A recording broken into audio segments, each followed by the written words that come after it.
So in a technical essence, if we try to break down permaculture and become very technical about it and write a technical definition, well, basically, and this is from the designer's manual, the definition would be providing for food, energy, shelter, and other material and non-material needs in a sustainable way. I'm going to kind of stop there. What is a non-material need? The other things seem clear. We know what those are. Fun. Yeah. Entertainment. Relationships. Love. Beauty. I like this. I cannot eat this plant, guys. It's not edible for me. And it's not really necessarily a great even plant to provide to an animal system if that was something that say it was eating. So, but what is its function and why does it get to survive? Because it doesn't provide fruit, it provides beauty, and we find this attractive, so we propagate that plant for its beauty. So beauty has a place in our designs, as well as development of relationships within our designs. It is also a conscious design and maintenance of agriculturally productive ecosystems, which have the diversity, stability, and resilience of natural ecosystems. So we need to think about the term resilient. What does it mean to be resilient? So we need to develop designs that when they become functional, they no longer need us. Ecosystems, we can develop a forest and it can grow, and it's a functional forest when it no longer needs us to be there. With that definition, though, we may look at an annualized garden and find it to be non-functional, and we may actually look at it and find it to be unsustainable. That type of gardening is very energy intensive. Thus, permaculture looking to more perennialized systems that take care of that function by themselves. So we start them, but when we walk away, they keep growing. That's their naturalized state.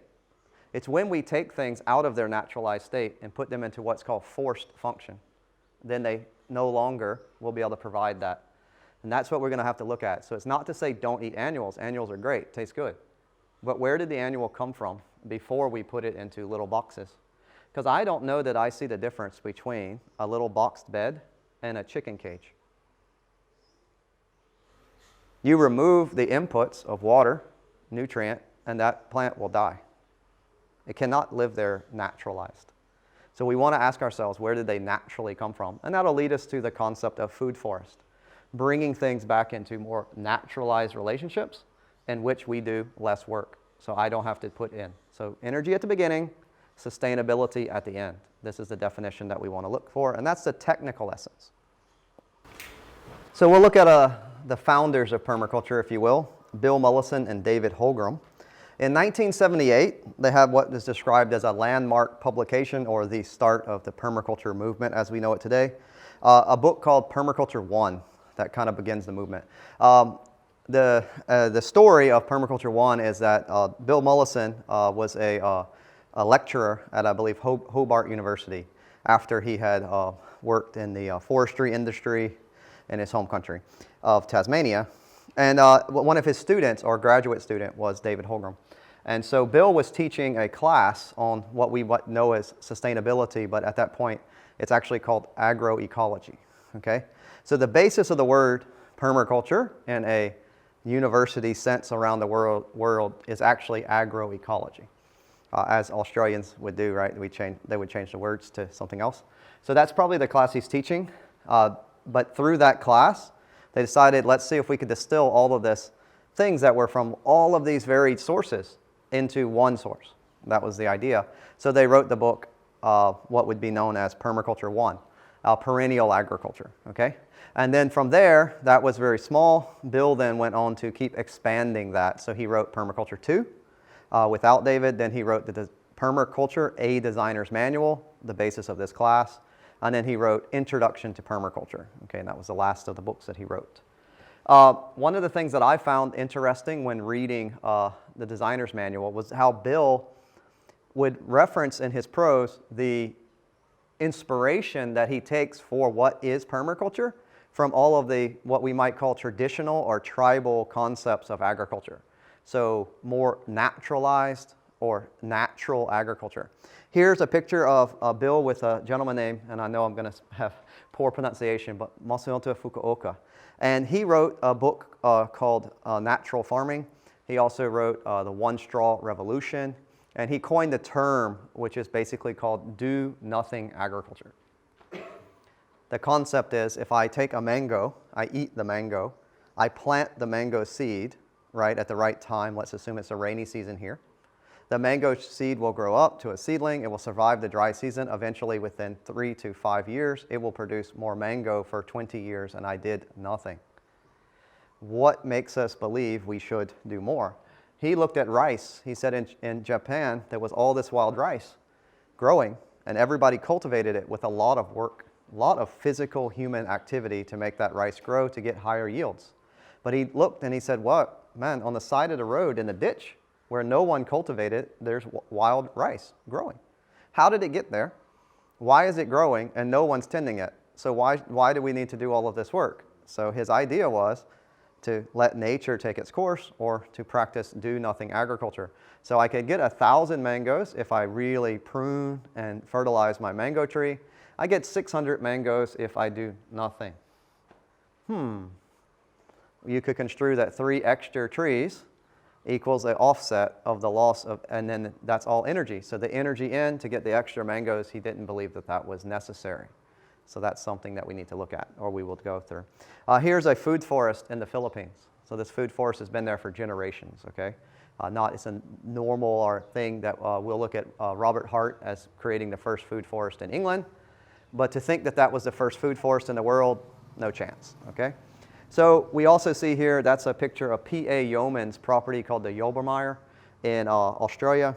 And that was the first ever place where we could see people using what we call dams, keyline or total topography water systems. And we'll look to that. So these are different aspects of where he drew what is the design science of permaculture came from all these different places or other design sciences.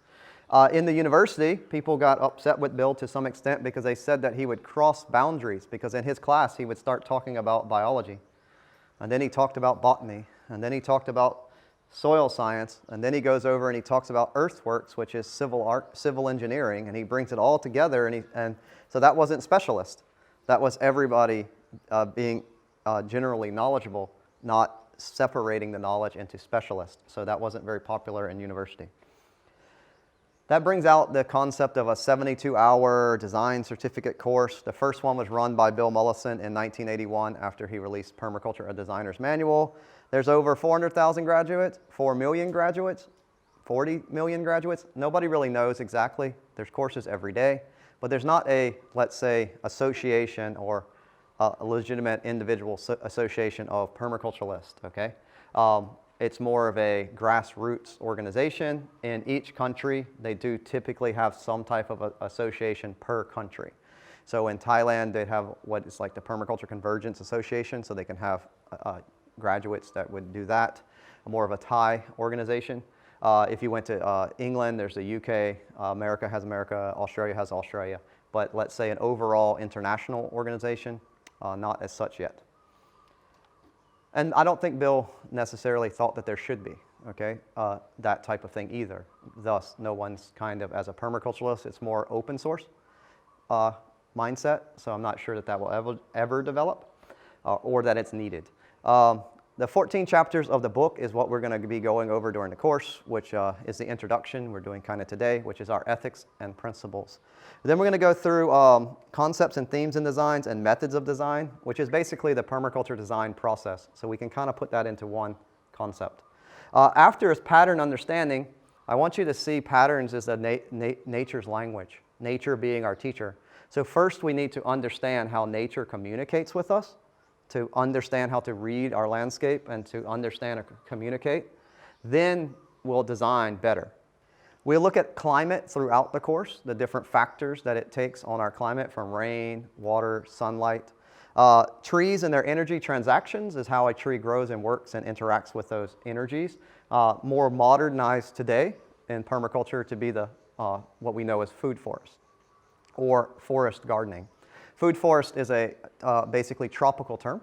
And forest gardening is a temperate term, and the difference is the spacing of the trees due to the sun angle, and we'll get into that in lots more detail.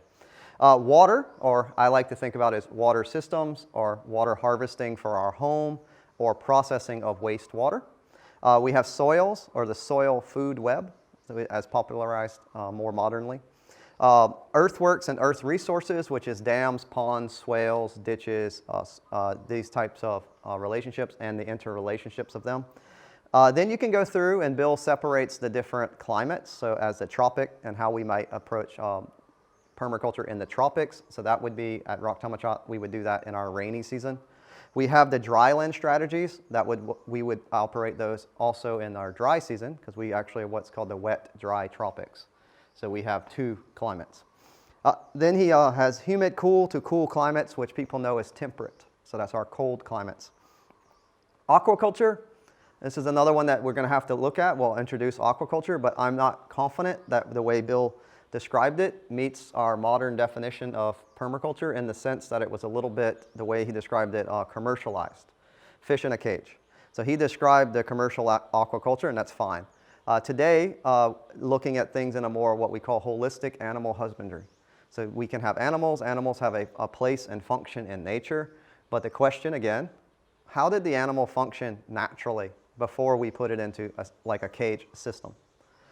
So can we put it back? So can we have fish in our ponds? Yes, we do, but we don't have to, the cage is the pond, not a cage within a pond. This type of thing, and we get the natural functions of the fish. So this is more so what we want to look at, and then we're going to incorporate that into what we practice here at Raktamachat as permaponics.